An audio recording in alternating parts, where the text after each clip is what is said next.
and welcome to another episode with yours truly. It's been a little while since I've sat down and had a conversation with you. We were doing the weekly symptoms posts, and then I got very busy working on my new book and on lots of other things, and I've had many things going on, and I just kind of took a step back from the podcasts, but I have not forgotten about them. I have set a goal for myself to really bring out at least 2 episodes a month starting from January. So here's the first one. This month will probably just be 1 episode. And then from next month, I really want to get into bringing out an episode at least once every 2 weeks. I don't just want to have myself on here either. Of course, I can share my story with you. I love sitting down and having a chat with you guys. I really enjoy this time. Even though right now I'm effectively talking to myself, I really enjoy sitting here and it's kind of like journaling for me, honestly. And then knowing that you guys are going to listen, and then it's just, we're all kind of there together. It's very comforting. It's as comforting for me as it is hopefully for you, as you guys have let me know my podcast is for you. So I just want you to know that I really do appreciate you being here with me and listening to me and sharing your feedback with me. I love this community so much, and I am grateful every single day for every single one of you who is here with me. So today's episode is going to be on panic attacks. I do believe I have an episode on panic attacks where I shared more of my experience with you. It's something that, this is the thing with me, sometimes even just on Instagram, I'll share posts and then I'll think to myself, I keep talking about the same thing. But then I think back to when I was struggling with anxiety, when I was struggling every single day, when it was just my entire life, and I wanted to read and learn about the same things over and over again because that's what brought me comfort and helped me to feel validated with my experience. And that was anxiety symptoms. When you suffer with daily anxiety, you experience symptoms, be it mental, physical, emotional, all three at one time. Some people have one symptom, although most of the time we're dealing with many different symptoms at once. So it's only natural that you constantly want to read about symptoms. You want to learn about symptoms. You want to feel validated. You want to feel less alone. So even though we have spoken about panic attacks a lot, I wanted to talk about it again, do an updated episode with you guys. Last month on my stories on Instagram, I had put up a question box and asked you guys to let me know if you have any questions. So that's going to form the foundation of this episode. I'm just going to be answering your questions, and hopefully that will kind of create the episode, if that makes sense at all. So before I start answering questions, of course, I want to explain to you what a panic attack is.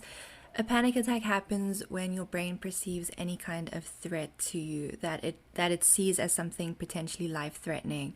Of course, it would make sense if you are confronted with real danger.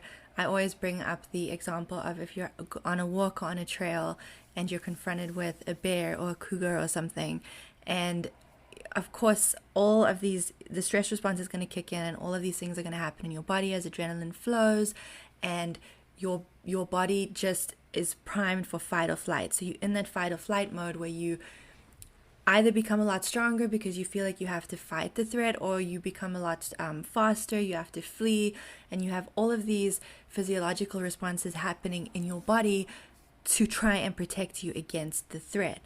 But the thing with panic attacks is that there doesn't have to be a threat for your brain to believe that something is potentially life-threatening.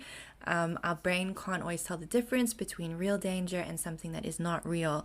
And so our body goes into that fight or flight mode at even just the thought of something scary. Or for me, I would just be at the grocery store and I would be waiting in line and I would start to experience anxiety symptoms that were really uncomfortable. And my brain would latch onto that, and I would think, okay, so this dizziness, this is serious, I'm having a stroke, or this chest pain, I'm having a heart attack. And my brain would look at that as me in immediate danger, and it would just activate the stress response. And then as the adrenaline floods your body, everything is heightened, and that's when you experience a panic attack, and it genuinely feels like you're gonna die. If you're currently dealing with panic attacks, especially if you're dealing with them every single day, like it's different for everybody. Some people will get a panic attack kind of once in a while, other people will get them at least once a day. For me, when I started getting panic attacks, I was having them multiple times a day. So I would have them at home, I would have them when I went anywhere. I would feel one starting to come on at just the thought of going anywhere. It was getting that bad. So I kind of reached a point where I didn't want to even leave my home for a while. I know how hopeless it can feel when it feels like you genuinely can't do anything. You try to do something good for yourself, you try to do a workout, you tell yourself you're going to get some fresh air and go for a walk. Maybe you even step foot outside and you start getting symptoms, because we naturally want to go back to our comfort. Like, we want to immediately turn around and go back to our safe space, which could be your home, your room, a little space that you've made for yourself in your home. We all have different spaces that make us feel safe. So I really know how hopeless it can feel if you're there right now, and you may keep saying, like, I just, give me a break, like I just want a break, I just want one good day, I just want to be able to see my friend or do this or do that without having a panic attack or without feeling symptoms. So please know that if you're going through it, I always say that our experiences are different and unique to our circumstances, but I know how defeated you can feel. I had many days like that where I was so fed up, and it had gone on for so long that I couldn't imagine any other way of life. Like, in my mind, I had told myself that, okay, well, this looks like this is my life from now on, so I need to adapt. But that this isn't a way of life, and you don't have to live with panic. You don't have to figure it all out now, but just understanding, just starting to learn about anxiety and understanding, and constantly reading about other people's stories and doing little things, because that's another thing. I think we try to do everything all at once, and then it's overwhelming, and then we just revert back to how we were before. But the little tiny things that you do each day can really make a massive difference in the long term. So I realize I'm just totally diving right into this. I'm pretty sure that was a question somewhere. But I did just want to explain what a panic attack is and how it feels. And I did just want to talk a little bit about how hopeless it can feel, because I see comments all the time. I get messages all the time. And sometimes we don't even want advice. Sometimes we just want to know that other people are dealing with it too. So as I'm sitting here, I am telling you that you are really not alone. Like, I get a lot of messages every single day, and I'm not able to share all of them. I'm not able to even respond to all of them. I really do try my very best. But one thing that I can tell you is I see so many of us are dealing with the same thing. So it's very easy to feel isolated, and especially if we're not seeing other people sharing their stories, it's easy to feel isolated or to think there's something wrong with us. And that's why I've created this community, and that's why I love our community so much and love the safe space, because I see in the comments, like, you guys supporting each other, sharing your stories, like allowing yourselves to be vulnerable. And I just think that is so important, and I just hope that we can continue to do that together. So I'm going to stop rambling now. I'm going to get into it and going to start answering your questions, and then we'll go from there. So before I get into your questions, I'm sitting in the spot that I usually sit in. There's a big tree outside my window, and I can see the sky, and it's just a very soothing and relaxing spot for me to come to. And I thought that I would, burn some incense and make it all relaxing. But this incense that I'm burning, it smells so good. But I think it's better to burn it in like a bigger space, because I'm talking to you guys and I feel like it's just like overwhelming. Like, I'm breathing in all this smoke. But Yeah, that was completely random because if you know me and if you've followed me for a while, I can be random sometimes, but I just kind of wanted to share that with you guys. So if my throat sounds weird or if I'm clearing it or whatever, I'm feeling pretty, it's just finished burning, so we're good to go. But yeah, I think that it's very important to have a space that you can feel comfortable in. It really helps me to have things around me that make me feel safe, like my books. I love reading. I'm a bookworm. I love to have my plants around me. I'll have some candles. I'll burn some incense. And then I love to be able to just see outside. It's very gloomy here right now. There's usually this tree outside my window is just covered in leaves and all I see are bare branches. But just being able to see some nature and just having this tree here, like it just makes me feel comforted. So I hope as you're listening to this, or if you feel overwhelmed with symptoms ever, that you have a space that you can go to. You don't have to have a lot of room. Just create like a little corner for yourself even. Burn a candle, like put a little plant there, even if it's a fake plant because you're really bad at keeping plants alive. Like I've been there too. If you are looking for plants though, I'm not going to go into a whole thing about that, but I do highly recommend spider plants and snake plants or just like succulents. They're really easy to keep alive. Trust me, talking from experience. But anyway, that's enough of that. So I'm going to dive right into the first question that I have here for you guys. Okay, so the first question that I have here is, do you have any tips on how to breathe when I feel like I can't get a breath in? So shortness of breath is a really awful anxiety symptom. That feeling of not being able to breathe and not being able to get in a full breath is just, it's so scary. And I think that's a really big one that can have us calling 911 or landing us in the emergency room. So during panic, what happens is we start to hyperventilate. Because we're in that panic mode. So hyperventilation is when you're taking in, you're panting effectively. You're not taking in deep breaths. You're taking in very short, sharp, shallow breaths. So you're not breathing all the way into your belly. You're just kind of breathing into your chest. So when we panic, we're breathing like we're panting, like we feel really, really short of breath. And then what's happening is we're actually taking in too much oxygen into just our chest because it's not going anywhere else. We're just taking that, we're just taking in very shallow air. And then it's a cycle because we start panicking because we can feel like we're not getting in.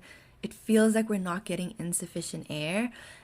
So we start to hyperventilate more. We desperately try to take in more air, not realizing that we've actually taken in too much oxygen and it's not going anywhere but just kind of sitting in our chest. And then when that happens, it can cause a feeling of, there's many different things that it can actually cause. It can cause a feeling of suffocation. Have you ever just felt like you have like this feeling of suffocation in your chest and then that makes you panic and then it just feeds the cycle? Or you start to feel a lot of heavy pressure on your chest. A lot of people describe it as feeling like somebody is sitting on their chest. When you're hyperventilating and taking in a lot of shallow air, it can cause that sensation as well. You can have a feeling of chest pain from the pressure. You can get very dizzy. This is a major symptom in our community. You can get tingling around your lips. And I mean, that can send you into panic as well. Because now you feel like you can't breathe. You're getting tingling around your lips and you start to think, oh my God, I really can't breathe. I'm about to pass out. And these thoughts clearly don't help us in the moment. I always used to read people talk about how important it is to take deep breaths, like in through your nose and out through your mouth.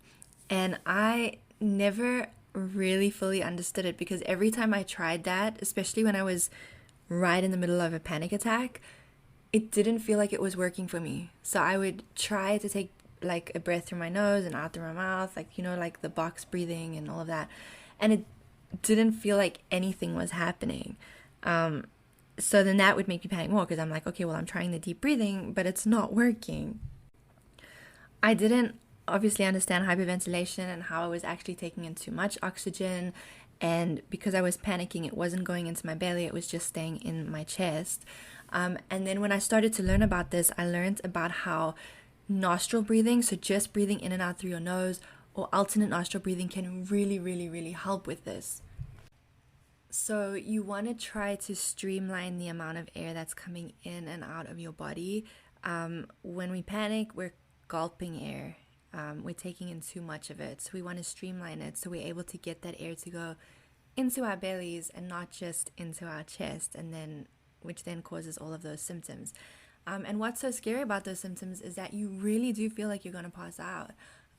It really feels like you cannot breathe. Your body is still breathing. You are breathing, but our mind just runs off and we feel like we can't. So try and breathe in and out through your nose only. Or try alternate nostril breathing, which is a technique that I absolutely love. I do talk about it in one of my podcast episodes and attempt to explain to you guys how to do it. I think I talk about that in my my podcast on dizziness, which I highly recommend giving a listen to if you do struggle with dizziness. Dizziness is a major symptom during panic, and that actually takes us to our next question. I've had many questions on dizziness because that is a major one that comes up during panic. It was honestly one of my worst symptoms. I was dizzy, and I know this is a hard thing for people to believe when they deal with it too, to not think that there must be something wrong, is when you're dealing with dizziness all the time and not just during panic.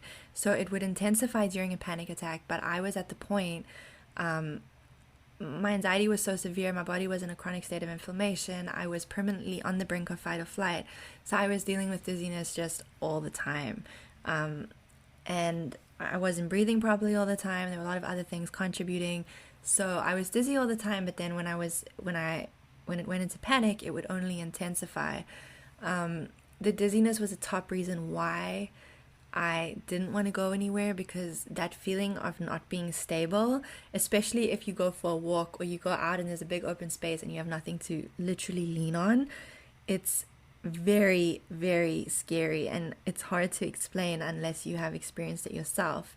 And then I wouldn't want to tell anyone, because when you tell someone who hasn't suffered with anxiety, you tell them, I feel really dizzy, the first thing that people do is they recommend that you go to the doctor, which only intensifies panic, because then you start to think, this can't be anxiety, there's a medical issue, there's something seriously wrong with me. So if I'm going to offer you tips on how to manage dizziness during panic, I would definitely recommend the nostril breathing or the alternate nostril breathing, because shallow breathing is a major contributing factor to dizziness during panic. We forget everything. Logic just disappears. It flies out the window. We forget how to breathe. We forget how to breathe. We become hyper focused on the sensation that we're feeling, and we forget how to manage anything else in that moment. We forget our breathing. We forget every single thing that we've learned. So if there's one thing that and I talk about this so many times that you're probably sick of hearing it, but that's a good thing, because I want to drill this into your mind. It's always like, let your breath be your anchor always. Like, come back to your breathing again and again and again. Write down on your wrist, or carry a piece of paper somewhere where you can see it. Put it as a screensaver on your phone, reminding yourself to breathe. And it sounds silly, but we need that reminder, because when we're panicked, we have all these intrusive thoughts that come in and flood our brains, and it's like, I need to get out of here, I'm dying, this is serious. The last thing that we're thinking about is, okay, let me breathe through my nose, or let me try alternate nostril breathing. That's the last thing we're thinking. So try to keep a reminder for yourself somewhere where you can see it, and just always come back to your breath. I made myself some tea, and I get so carried away like chatting on here with you guys, and then I forget to even sip it, until I realize how dry my throat gets. When you sit down and you just talk solidly like this, it's crazy how dry your throat actually gets. There's a YouTuber that I've watched her for years, and she gave a tip on one of her vlogs. Her channel is Sarah's Day. You maybe watch her too. But she has really, really good like health and fitness type of vlogs. And I remember in one of her vlogs, she was talking about how dry her throat gets during podcasts, like when she's recording an episode. And she recommended coconut water, which is really good because it's hydrating and it's full of electrolytes. It's something that I actually highly recommend as well. In fact, it's a really good thing to carry with you to sip on instead of just plain water, especially if you tend to have panic attacks. It's a really good way to just kind of give you a little boost of energy while keeping you hydrated. And that was another random moment with Tam. So another question that came up a lot was how to not feel immense fear and anticipation around the next attack happening. When you're dealing with panic attacks, I remember after my first one, I was terrified of feeling that again. I did not want to feel that way again. I lived in this bubble of fear and dread, and I became even more hyper-focused on my symptoms because I would think, okay, well, what if that's it happening again? And it's awful. We just live in this horrible, uncomfortable state the whole 24/7.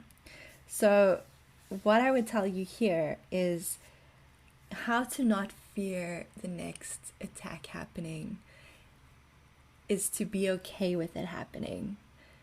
When we resist and fight against something, we set ourselves up for disappointment effectively, because we are setting expectations of what we want to happen. So we're telling ourselves a story in our heads that we absolutely cannot have another panic attack because we cannot deal with feeling that way again. We don't know what's going to happen. We think we may die. We don't want to make a fool of ourselves. There's many different stories around this, and we all may experience them differently. But the minute we do that, we're setting an expectation. We're not allowed to have another panic attack. We don't want it. We want to keep it away. And you know what that does is it brings it on. And I know it's extremely easy to sit here and say, be okay with it happening. And you're like, Tamron, like, what the hell? It's horrifying. Like, I don't want to feel that way. I don't want to be out with people and make a fool of myself or be on my own and feel like I'm literally about to die. But here's the thing. When you start to understand anxiety, once you realize that this is really, once you can convince yourself and let your brain know that this is 100% a panic attack, you start to release a little bit of that fear. Because the biggest fear around a panic attack is thinking that maybe it's not a panic attack, maybe it's something more serious, or maybe this panic attack is going to kill me. And a panic attack cannot kill you, but it can set you up for some really uncomfortable symptoms that makes you feel like you are about to die. There was a program that I did right at the beginning, like when I just first started dealing with panic attacks, called Panic Away. I wrote a review about it on my blog, and I will share the link in the description. And while it didn't cure me, and I don't like that word, while it didn't just completely get rid of my panics, I never experienced panic again, it definitely did help me to look at my panic attacks differently. It really helped me to learn how to sit with the sensations rather than just immediately put up that resistance and run away, because I would seriously, if I was out somewhere and I started to feel a panic attack coming on, I would leave, even if that meant running past people and having them look after me, look after my retreating back as if something really strange was happening. But I didn't care. My focus was to find the exit and get out. That's all I thought about. And then afterwards I would be so upset with myself and think, you failed that, you didn't get through that, which, let me just tell you, don't do that to yourself. Like, learn from me. We have to be gentle with ourselves, and I wish that I had been gentler with myself, because I wasn't. I would get extremely frustrated with myself. I would go home, I would climb into bed, and I would just stay there for the rest of the day and feel like a complete failure. But that program that I did, it really did help me to look at my symptoms differently. I wasn't able to always do it. Sometimes I would still leave, but I slowly started to actually sit with the symptoms when they came up, which initially is terrifying.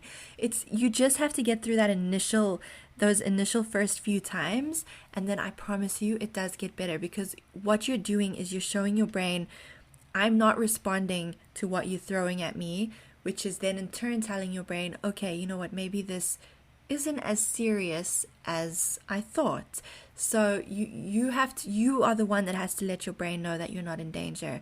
And when we resist and put up that resistance, when we run away, we're effectively telling our brains, oh, you're right, we are in danger, and we're responding accordingly. So sitting with the symptoms is doing something differently, and it starts to break the pattern. But I'm not saying that it's easy, because when those symptoms come, your body naturally wants to move. Adrenaline is designed to make you move, not sit still. So yes, initially it's going to feel terrifying, but the more you do it and the more you're able to show your brain, look at me, I actually got through this. Did I feel good? No, I felt like shit, but I got through it. And you start to slowly break that fear cycle. So really, we have to try to just, it's such an empowering thing when you can say to yourself, you know what, I'm going to go out. If I have a panic attack, it's fine. I'll deal with it. It's okay. It's okay. Rather than, oh my God, like, I don't want to go out. I'm going to have a panic attack. We have to change the way that we think about things. We have to do things differently. And that's not easy. It's not easy. Change, doing things differently. It's not easy at all. But trust me when I say that when you're able to sit with your symptoms, when you're able to show your brain that you actually are safe, things start shifting and you won't believe the difference. So I'm going to put the link to that program that I did in the description, and I hope that it will help you as much as it helped me. So another question that has come up a lot is, what is the difference between an anxiety attack and a panic attack? I have done posts on this on my page where I do explain it in more detail, but I think we have to take the word attack out of it, because an anxiety attack, if you want to really get technical with it, is more generalized anxiety versus panic, which is a panic attack. So when I explain an anxiety attack, it's more a series of symptoms that you're dealing with every single day, over a long period of time. And that's how I started. I dealt with generalized anxiety disorder and health anxiety for years. And then because I didn't address it, although it's different for everyone, you may start having panic attacks. You may have generalized anxiety disorder and panic attacks right away from the start. It's different for everybody. But for me, in my own personal experience, I had generalized anxiety for years and years. I dealt with symptoms. I didn't understand anxiety. I just lived in this place of thinking that I was sick all the time. I was obsessive over symptoms. I didn't truly believe that anxiety could cause all of these things that I was experiencing. So I dealt with that for years, and then it developed into panic disorder where I was getting multiple panic attacks a day. So anxiety attack and panic attack, sometimes a panic attack is referred to as an anxiety attack. So sometimes someone says anxiety attack, they're just referring to a panic attack. It's the same thing. But like I said, if you want to get really technical with it, an anxiety attack versus a panic attack is usually just generalized anxiety disorder versus panic disorder. And I talk about that on my Instagram page in a lot more detail for you. So I don't usually love talking about medication, purely because I feel like there's often been kind of heated debates on my page when I've done that. And I'm all for a healthy debate. I really am. But I just don't like it when people are, when it's no longer a healthy debate. It's more like accusations or people getting very riled up. There is absolutely no judgment if you are on medication, if you're thinking about medication, if you've been on medication. I was on medication myself when I first started dealing with anxiety and panic attacks. I immediately went to the doctor because it was interfering with my work, with my income, and I needed help now. So I went to the doctor. I was given a prescription. I was prescribed an SSRI pretty much within 2 minutes after him asking me like maybe 2 or 3 questions, and I took it simply because I thought that was my only option. So there are very many options available, and I think that it's important that you're aware of all the different options before you make a choice that's best for you. And if that choice ends up being medication, Maybe it's other things with medication. That's okay. Like, that's your decision to make. So one of the questions that I got here is it possible to manage panic attacks without meds? In my personal experience, for me, yes, it is. When I took the medication initially, it did help with my panic attacks, but overall, it wasn't the experience that I had anticipated or expected. If you want to learn more about my med story, I do recommend looking at my book.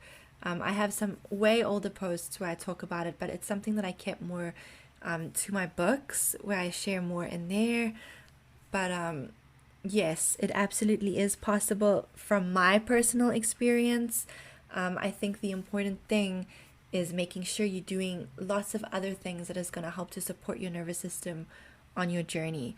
So medication is one option, but there are other options as well. And I just think you should just continue to learn what all of those options are. I talk about them all on my page as well.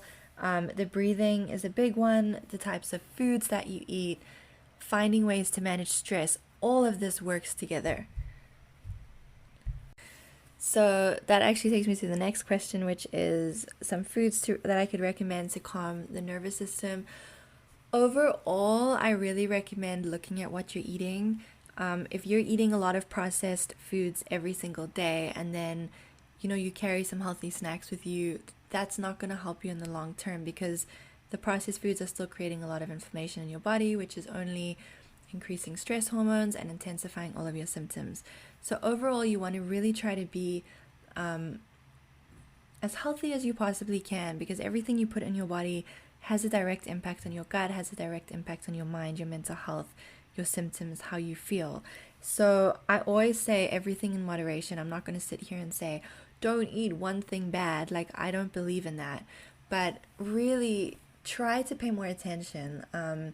When I was really going through it, I was eating a lot of processed foods. I was eating a lot of McDonald's. I was going to Dairy Queen a lot, having a lot of like ice cream, dairy, all these foods that were only intensifying internal inflammation and only contributing to symptoms. But I didn't understand the link yet between nutrition and my mental health. I really didn't realize. I had some very basic idea, but I didn't realize the actual impact. I've been asked to talk more on nutrition, and I definitely am going to. I'm thinking of doing a whole podcast episode on it. I go deep into nutrition in both of my books. My first book, I do share like a grocery list with you, and in the physical copy, I have some recipes. And then in the second book, I do talk about a lot of different foods and supplements and things like that. So just to kind of break it down really quickly, a few things that are really good are foods that are really high in omega-3 fatty acids. Again, I explain, I don't want to make this longer. Like I still want to answer some questions, so I don't want to go too deep into this here. But in my second book, in my A to Z, I do go into a lot more detail about omega-3 fats. So you want to eat foods that are really high in that, like salmon, chia seeds, certain nuts like walnuts are especially high in omega-3 fats. Another nut that I really like are Brazil nuts. Just one a day can actually help with depression as well, because it gives you your recommended daily allowance of selenium. Foods that are high in zinc are really good for anxiety as well. Chickpeas, beans, lentils. I really like lentils. Shellfish, pumpkin seeds. I add pumpkin seeds to my oatmeal every single day. I'm a big oatmeal fan. If you follow me on Instagram, you already know this. I kind of load it up with as many good things as I can. I add coconut in there. Now I have to think about this, you see, because now I'm on the spot. But I add coconut in there. I add flaxseed. If you're going to have flaxseed, make sure it's ground, just because if you're having the seeds, they kind of just go right through you. I add some dark chocolate. Dark chocolate is actually also really good for anxiety. You want to stick to at least 70%. What else do I add in there? And then I add like berries. Dark berries are really good for your digestion, for liver cleansing. Almond milk. Yeah, that's pretty much it. But I think the nice thing about oatmeal or smoothies or things is that it's easy to just kind of throw everything in there and get it all in at once. So try adding pumpkin seeds to your diet if you can. That's a really good one. What else? Tryptophan. Tryptophan is, it's one of my favorites. It's an amino acid that helps your body to produce serotonin, effectively your brain's happy chemical. Tryptophan is especially high in turkey. So that's a really, really good source of it. I actually just paused this and looked up how to pronounce that. So the British version, which would be the same as the South African version, of saying tryptophan is just like that, tryptophan. Whereas the American pronunciation, because I was just thinking when I said it, I'm like, I hear people saying it differently. I don't think I'm pronouncing it right. So the American pronunciation is tryptophan versus tryptophan. So I just wanted to clear that up in case you're like, that's not how you say it. But so some other foods that are high in it is actually oatmeal, which is my favorite, and tuna. I don't mind canned tuna. I could get into a whole discussion about that as well because there's different kinds. You get skipjack and what's the other one? Albacore are the two most common that you'll get in the cans. And the skipjack one is actually a lot lower in mercury and can be eaten a lot more frequently than the albacore one. So the albacore one, it's not recommended that you should only have one can of that every 10 days, just because of the mercury levels. So I'll just add in that little fun fact for you. So I just wanted to add this in as well. So my favorite fruit for anxiety that I love is banana, or banana, but I'm gonna say banana because I'm South African. It just feels so weird for me to even say like banana, like that just doesn't I know my accent is mixed, but certain words just feel weird. But bananas really, they really are great. They're very high in potassium and magnesium, which you know I absolutely love. I'm actually really weird because I like to fry banana in like just a little bit of coconut or avocado oil, and then I sprinkle it with some maple syrup, or you can do coconut sugar or something, and cinnamon, and it's so good. I know that's really weird for some people. Like sometimes I'll have breakfast and I'll have fried egg on toast, and then I'll have like the fried banana with it, which some people are just so disgusted by.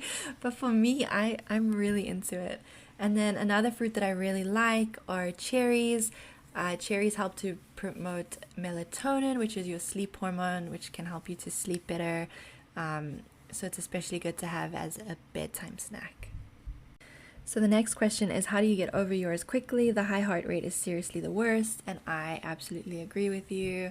That high heart rate is just awful and intensifies every single other symptom. I remember just sitting and trying to breathe deeply and trying to get my heart rate down, because sometimes it would be so high that it would freak me out. And it would already be so high, and then I would do any kind of physical activity, anything, just walking around my apartment, and it would go up even higher. Like I remember one day it was so high and I was making cups of like, I think it was Tulsi tea. I took 2 or 3 magnesiums and I was drinking my Tulsi tea and I was trying to deep breathe. But I was so focused on it. See, that's the thing. We're so focused on it and we put our attention there and we just don't notice anything happening. But I do have a separate podcast episode on how anxiety affects the heart and the chest, like high heart rate, heart palpitations, and I share a lot of tips in there on how to bring it down. So I do recommend giving that a listen, and I'll include the link in the description as well. As for how do you get over yours quickly, I think, see, that's the problem. Like, I guess the wording again, how do you get over it?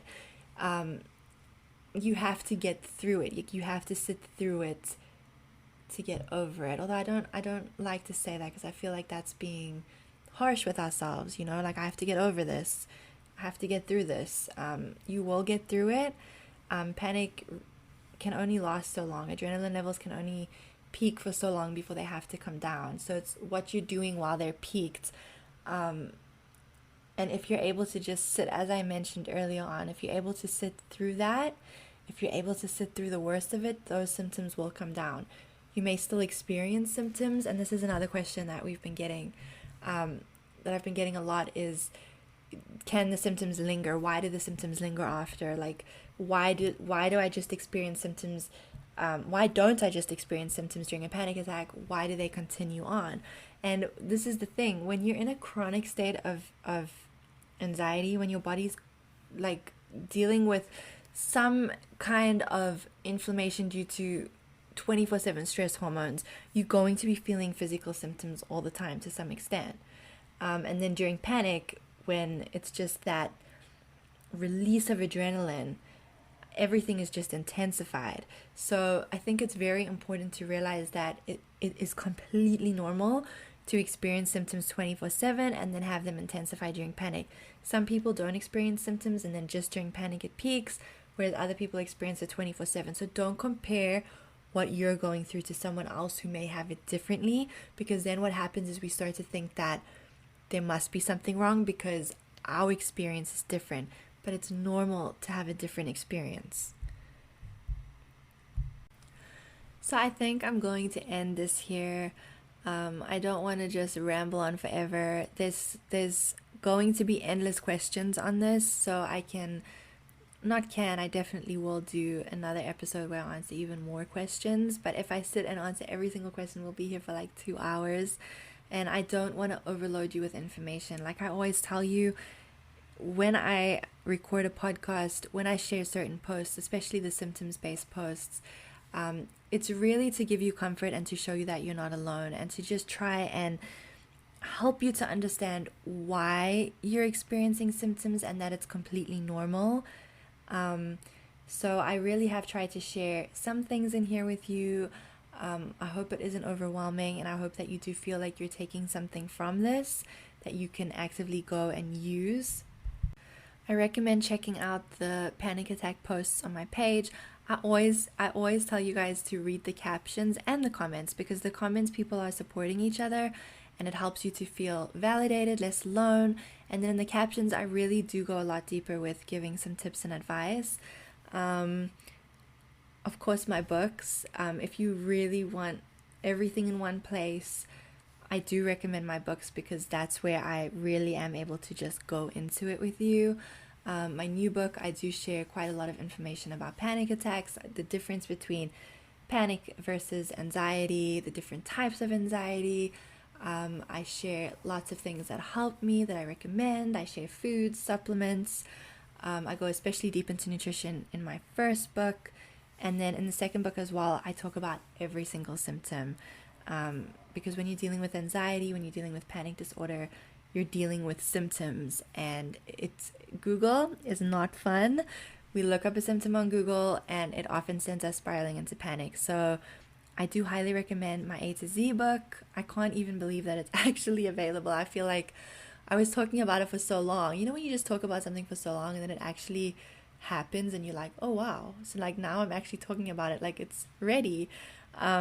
It is only an ebook right now. I do keep getting a lot of questions, and I hear you guys and I see your questions asking me when it's going to be available as a physical copy, and I am working on it.